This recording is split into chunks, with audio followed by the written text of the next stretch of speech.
bonjour à ceux qui nous rejoignent. On va enchaîner par une conversation avec deux entrepreneurs. Eric Gagnère qui va nous rejoindre sur scène, et on peut l'applaudir, fondateur de Patatam. Et Michael Aubertin, bonjour Michael, qui nous rejoint également, CEO de Good Goods. Bonjour à tous les deux. Merci de nous faire le plaisir d'être avec nous ce matin. On va faire de la même façon qu'avec les autres. Est-ce que vous pouvez commencer par vous présenter respectivement pour contextualiser? Merci. Alors, bonjour à tous. Donc, je suis Michael Aubertin, je suis le fondateur de la marque Good Goût, qui est une marque d'aliments bio pour bébés et pour enfants maintenant, que j'ai lancée il y a un peu plus de 8 ans, et qui propose à de jeunes parents exigeants des produits aussi bons que du fait maison, bio, et la praticité en plus. Donc on commercialise ces produits dans à peu près 20 pays. Le gros marché, c'est la France. Et on est présent sur 3 circuits de distribution, la grande distrie, donc les supermarchés, les magasins bio et le web. Eric. Bonjour, Eric Gagnère, cofondateur de Patatam. Alors Patatam est une jeune start-up de un peu plus de 4 ans installée sur la côte basque. J'aime bien préciser ça me fait plaisir. Et on a un service de rachat et revente de vêtements d'occasion pour femmes et enfants. Donc notre but, notre principe, c'est de racheter les vêtements auprès des particuliers et les revendre en les valorisant, en les triant, les sélectionnant, les référençant et les prenant en photo chez nous. Et après, on les revend sur notre site comme tout site e-commerce. Donc on offre la garantie satisfait remboursé, l'expédition en 48 heures, donc les mêmes garanties que tout site e-commerce. Question très simple, vous savez que l'objet du jour, c'est évidemment le CRM et toutes ces solutions intégrées. Quel a été le cheminement pour vous, respectivement, et combien de temps ça a pris entre la première solution que vous avez créée, peut-être même à la main, et aujourd'hui une solution comme celle de Salesforce? Alors, moi j'attaque. J'ai démarré avec un background de consultant. Donc j'étais un dingue d'Excel, je le suis toujours d'ailleurs. Et la conséquence de ça, c'est que j'ai réinventé l'ERP, j'ai réinventé le CRM avec mes petites mains avec Excel. Ce qui était formidable pour démarrer sur un mode low cost, formidable quand j'étais seul aux manettes à gérer à peu près toute la boîte, mais un petit peu plus complexe quand il s'est agi de partager cet outil et de grandir. Donc en fait, la pierre angulaire pour entrer dans l'outil CRM et la plateforme Salesforce, ça a été le besoin de ma force de vente. J'ai une dizaine de personnes, à l'époque ils étaient 2, mais une dizaine de personnes qui visitent les magasins dans toute la France. Ils faisaient leur travail sur Excel.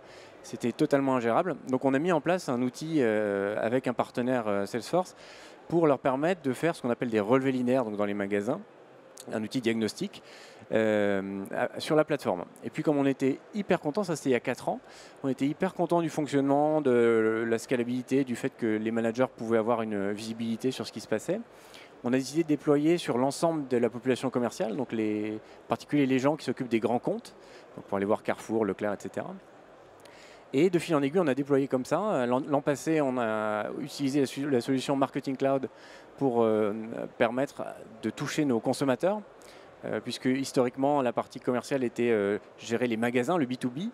Depuis quelques temps maintenant, on a aussi un site e-commerce qui nous permet de proposer l'ensemble de notre gamme à tous les gens en France.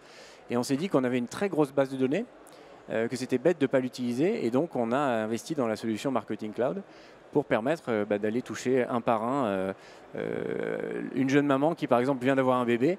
On va lui porter un message différent d'une maman qui a un enfant de 3 ans. Donc, les outils de Salesforce permettent ce marketing individualisé et c'était clé pour nous. Et le dernier sujet du moment, c'est ces services, en fait, c'est être capable de gérer le SAV, que ce soit avec nos clients en B2B ou nos clients B2C, pour là aussi uniformiser le message qui est donné à nos clients et puis permettre à chacun de nos collaborateurs, c'est un élément important, d'avoir le même niveau d'information et de toujours partir du client. Le client est la pierre angulaire de tout ce qu'on fait et qu'on travaille au customer service, au marketing, au commercial ou à la direction. On a tous la même base de données, l'accès aux mêmes infos et ça permet de fluidifier, de casser les silos dans une boîte, même aussi petite qu'une boîte de 35 collaborateurs comme c'est notre cas. Eric, je crois que le cheminement, il a été différent et ça fait très peu de temps d'ailleurs que vous êtes utilisateur de Salesforce. Exactement, nous on est jeunes Salesforceurs, on a quelques mois d'utilisation de Salesforce. C'est à peu près la même démarche. Donc nous on a des backgrounds un peu plus techniques, et donc on a dû tout développer tout seul au début. Donc ça coûte moins cher. Maintenant on a une base d'1 million de prospects. Et avec des outils un peu partout, un outil pour l'email, un outil pour targeter la pub Facebook par exemple, et un outil pour le SMS. Et ça devenait très compliqué à gérer, donc on s'est dit qu'il fallait trouver une solution parce que ce n'était pas du tout optimisé. Par exemple, une cliente pouvait recevoir un email et puis le même soir recevoir le même SMS. Donc ça n'avait aucun sens, surtout si elle avait fait une commande entre-temps.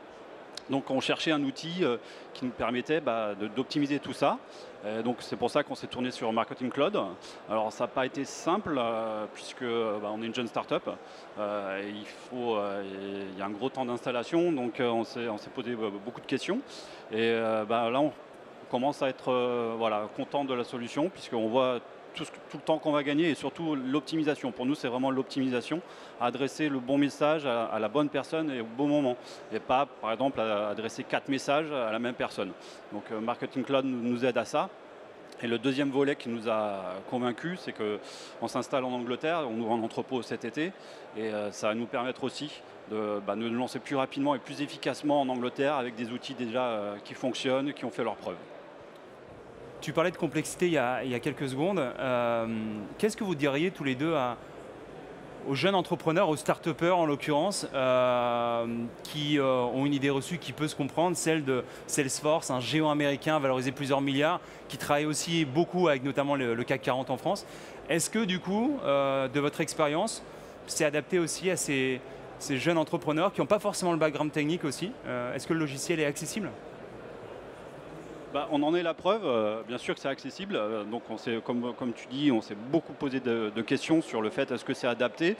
Salesforce, des milliards, c'est plutôt pour showroom privé ou c'est discount. Finalement, non, on pense que c'est fait pour nous. Par contre, en effet, il y a un gros boulot d'intégration.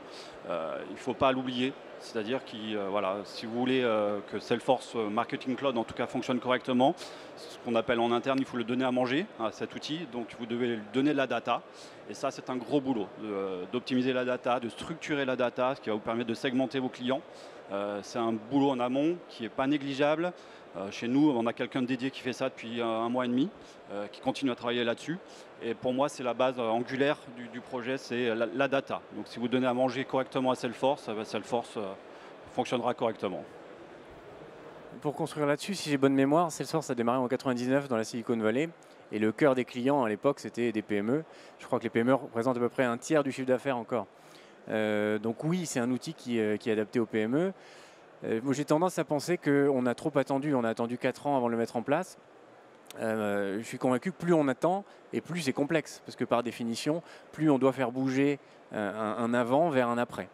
Donc c'est difficile de répondre pour toutes les entreprises. Pour la nôtre, je sais qu'on a perdu de l'historique en intégrant Salesforce. Donc si on avait eu cet outil dès le début, on aurait pu conserver l'ensemble de l'historique avec nos clients.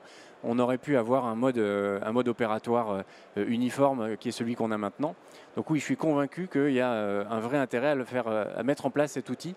Et j'en veux pour preuve d'ailleurs pour discuter avec des fonds d'investissement que beaucoup d'entre eux mettent comme condition préalable avant d'investir à l'installation de Salesforce. J'avais été surpris de voir ça à San Francisco il y a 2 ans. Donc, si vous voulez lever des fonds, en l'occurrence, utilisez Salesforce avant de demander des fonds. C'est un peu ça. En tout cas, ça a été le cas d'un investisseur. Dernier commentaire sur le sujet. Moi, je suis toujours excité quand je viens ici parce que l'univers du possible avec cette plateforme est considérable. On peut faire en gros, on pourrait tout faire avec la plateforme. Et pour une petite boîte comme c'est notre cas, le piège, il est de vouloir tout faire en même temps. Donc je pense qu'une des clés de succès pour réussir, c'est d'être capable d'identifier les priorités et de les séquencer. Donc de grandir sur la plateforme avec des petits succès qu'on consolide, qu'on améliore. C'est un peu le mode de fonctionnement d'ailleurs de la plateforme qui lance 3 nouvelles versions chaque année. Donc d'être capable comme ça de séquencer les projets et de ne pas tout faire en même temps, c'est la meilleure façon de tout planter. Pour rester sur les mises à jour, c'est intéressant, ça veut dire qu'en gros, ça vous force aussi à vous remettre systématiquement en question et donc à ne pas vous laisser, on va dire, avoir 3, 4, 5 ans après quand les solutions ont totalement évolué. C'est un peu ça. Oui, c'est ça, et c'est doublement intéressant parce que pour le même prix de la licence, on a de nouvelles fonctionnalités qui arrivent. Alors ça force à se remettre en question et puis à venir à des événements comme ça pour comprendre que d'autres boîtes font de la plateforme. C'est souvent ça qui donne des idées. on peut l'utiliser pour tout faire, pour gérer ses RH, pour gérer sa flotte de voitures, pour gérer, on peut tout faire. Donc, je sais que moi je fonctionne comme ça, c'est l'analogie. Donc c'est, tiens, voilà comment telle boîte l'utilise et comment est-ce que je peux ramener chez moi en l'adaptant les bonnes idées que d'autres ont eues. Et pour rebondir là-dessus, ce qui est hyper aussi intéressant avec ces événements, c'est qu'on peut partager, savoir comment fonctionnent les outils. Et on se rend compte aussi que la bonne pratique, c'est d'intégrer un maximum de gens au sein de l'équipe sur Salesforce. Ça ne pas dédier quelqu'un à Salesforce, par exemple, ce n'est pas la bonne solution. Nous, on essaie d'y intégrer les développeurs, le marketing, la com, les graphistes. Et je pense que c'est une très bonne façon de fonctionner pour en tirer le meilleur. Je me rends compte que finalement, un logiciel comme Salesforce, c'est une extension extrêmement large, c'est pas juste un CRM. Ça m'intéresse d'avoir en 2 mots rapidement, si vous faisiez partie de la team Salesforce, comment vous pitcheriez d'ailleurs le projet en tant qu'entrepreneur? Bon, moi je dirais la chose suivante qui est assez simple, que c'est une plateforme qui permet de mettre le client au cœur de l'entreprise. Moi, ça sera encore plus simple. Je pense que c'est une plateforme qui peut développer votre chiffre d'affaires et je pense que ça va parler à beaucoup de monde si je dis ça. Donc. Ça parle, je pense. On n'a pas parlé d'une notion, d'une personne extrêmement importante, c'est l'intégrateur.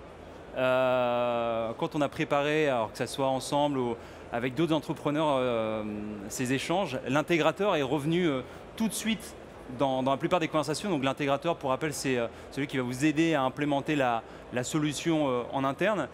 Qu'est-ce que vous avez à dire de vos expériences mutuelles en l'occurrence respectives sur l'intégrateur que vous avez choisi en l'occurrence? Nous, on est en plein dedans. Il est juste en face de moi, là, d'ailleurs.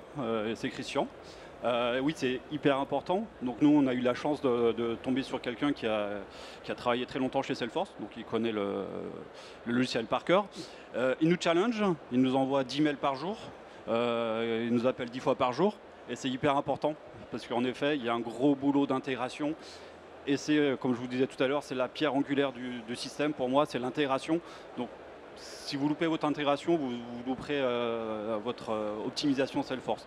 Donc oui, il faut prendre du temps. Alors des fois, on ne lui répond pas tout le temps, mais il insiste. Donc c'est vrai que le choix de l'intégrateur est primordial. Nous, on a bossé avec plusieurs intégrateurs dans la mesure où on a utilisé plusieurs plateformes, plusieurs outils de la plateforme. C'est effectivement un sujet clé, c'est-à-dire que c'est la personne qui va mettre en musique la vision que vous avez et qui va vous aider à faire en sorte que les licences que vous financez chaque mois deviennent vraiment à valeur ajoutée. Donc j'ai tendance à dire que c'est important de prendre le choix de prendre le temps de rencontrer plusieurs intégrateurs potentiels et d'être extrêmement clair sur les fonctionnalités et le produit fini que vous en attendez. Si ça c'est bien fait, a priori les choses vont bien se passer. De ce que j'ai pu observer moi de mes expériences, c'est bien si l'intégrateur connaît un petit peu votre métier, c'est bien si... bien sûr, il faut qu'il connaisse la plateforme, ça c'est sine qua non, mais s'il connaît un poil le métier, s'il a bossé avec des boîtes qui vous ressemblent, ça facilite quand même grandement la possibilité, la capacité qu'il aura à faire en sorte que le rendu, le paramétrage de l'outil soit pertinent par rapport à votre besoin. Et où est-ce que vous pouvez trouver votre intégrateur? Est-ce que c'est Salesforce qui directement vous propose un catalogue d'intégrateurs ou est-ce que c'est vous qui faites ces démarches tout seul? Alors, déjà ici, il y en a quand même pas mal. On les reconnaît, je crois qu'ils ont un color coding c'est quoi la couleur des intégrateurs? Pardon? Ils ont un collier, un tour de cou d'une couleur rouge, je crois. De couleur rouge. Bleu, pardon, bleu. Donc il y en a beaucoup ici. Et ensuite, si vous n'avez pas forcément d'idée, effectivement, votre commercial Salesforce sera force de proposition sur le sujet. On le disait tout à l'heure, ça peut être un outil ou en tout cas ça peut être intéressant d'intégrer une grande partie, voire tous les collaborateurs sur cet outil, mais à un moment donné, il faut un chef d'orchestre. Votre conseil, c'est qui pour gérer et pour piloter au final cet outil en interne? Est-ce que ça reste le patron, le CEO? Est-ce que c'est plutôt le directeur marketing? Est-ce qu'il y a un métier en particulier qui doit prendre le lead sur l'outil? C'est compliqué. Nous, on est une petite structure, donc on n'est même pas une petite dizaine sur l'opérationnel. Donc en l'occurrence, c'est moi qui m'en occupe.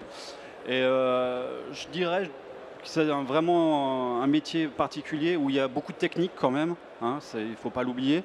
Et il y a aussi beaucoup de marketing. Donc une sorte de technico-marketeur. Voilà, c'est ce que je donnerais. C'est des profils très compliqués. Il faut qu'ils soient au courant de comment fonctionne un email, qu'est-ce que c'est qu'une newsletter, mais aussi au courant de qu'est-ce que c'est qu'un taux d'ouverture, d'un taux de conversion. Donc c'est un profil un peu entre les deux, entre le technique et le marketing pour moi. Et pour Good Goût, ça a été longtemps moi en fait qui m'occupais du sujet. Et par définition, quand vous vous occupez de plein de sujets, vous les faites souvent à moitié. Donc au bout d'un moment, j'ai considéré que c'était trop important pour être fait à moitié. J'ai donc décidé de dédier des ressources spécifiquement sur le sujet. Aujourd'hui, on a 2 personnes qui s'en occupent et toute l'équipe qui travaille autour de ces outils.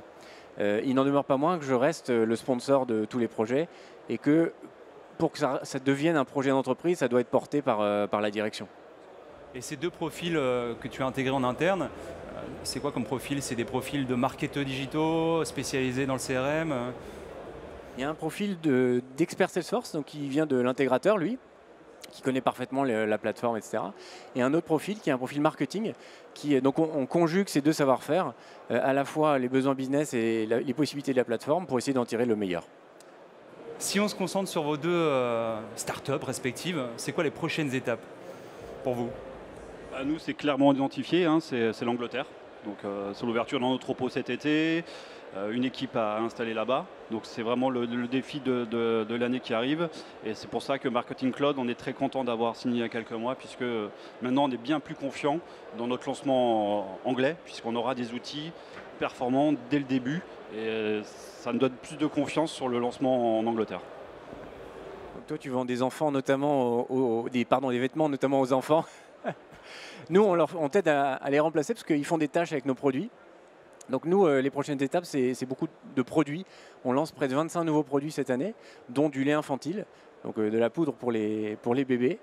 Et on essaie de faire en sorte que ces lancements produits se déroulent bien, que les consommateurs soient contents, que nos produits soient présents dans un nombre de magasins encore plus grand et de faire en sorte de développer aussi notre présence à l'international, donc pour être là aussi présent dans le plus grand nombre de pays et de points de vente. Merci à tous les 2. Mickaël, Eric, merci. Eric, peut-être un dernier mot? Non? Non, merci, je te remercie. Eh bien, merci à tous les 2.